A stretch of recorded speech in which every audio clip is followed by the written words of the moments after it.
دعاء الرهبة. بسم الله الرحمن الرحيم. اللهم صل على محمد وآل محمد.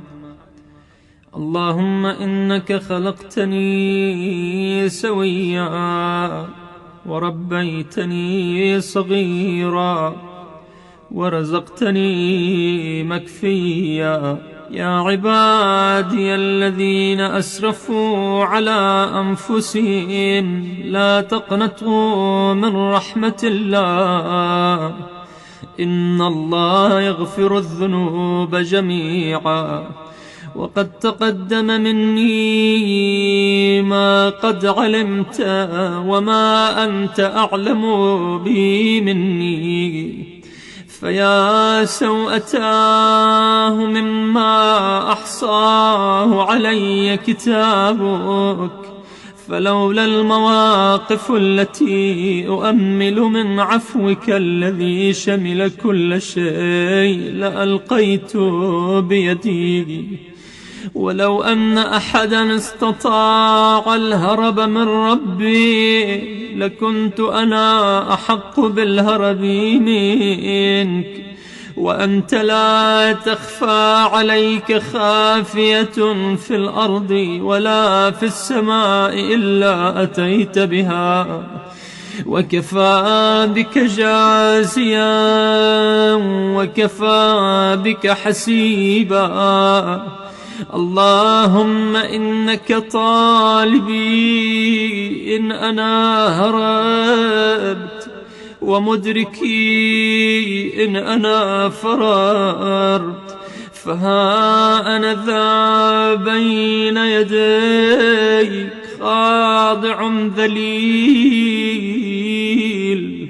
راغم إن تعذبني فإني لذلك أهل، وهو يا ربي منك عدل. وإن تعف عني فقديما شملني عفوك وألبستني عافيتك.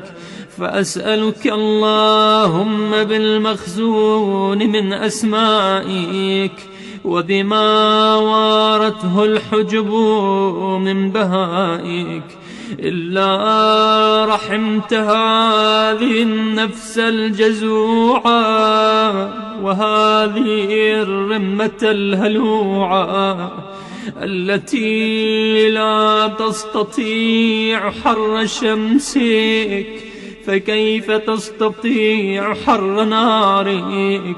والتي لا تستطيع صوت رعدك، فكيف تستطيع صوت غضبك؟ فارحمني اللهم فإني امرؤ حقير وخطري يسير، وليس عذابي مما يزيد في ملكك مثقال ذرة.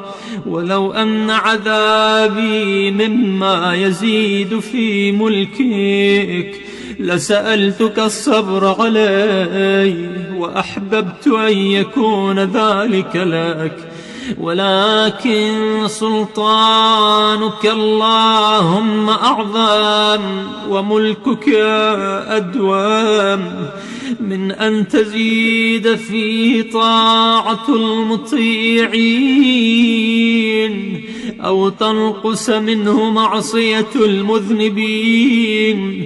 فارحمني يا أرحم الراحمين، وتجاوز عني يا ذا الجلال والإكرام، وتب علي إنك أنت التواب الرحيم. وصلى الله على سيدنا محمد وآله الطاهرين.